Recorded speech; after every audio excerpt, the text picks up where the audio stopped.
Milli Hidrometeorologiya Xidmətinin məlumatına görə martın 9-da Bakıda və Abşeron yarımadasında havanın yağmursuz keçəcəyi, axşam bəzi yerlərdə duman olacağı, şimal-qərb küləyinin gündüz cənub-şərq küləyi ilə əvəz olunacağı gözlənilir. Temperatur gecə 4-8, gündüz 10-15 dərəcə isti, atmosfer təzyiqi 765 mm civə sütunu, nisbi rütubət isə 55-65% olacaq.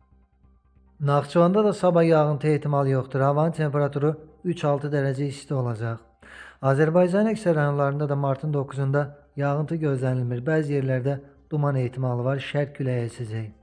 Temperatur gecə 3-8, gündüz 15-20 dərəcə isti, dağlarda gecə 2 dərəcə şaxtadan 3 dərəcəyə qədər isti, gündüz 10-15 dərəcə isti olacaq. İstənilən hava şəraitində hər birinizə xoş əhval-ruhiyyə arzu edirik.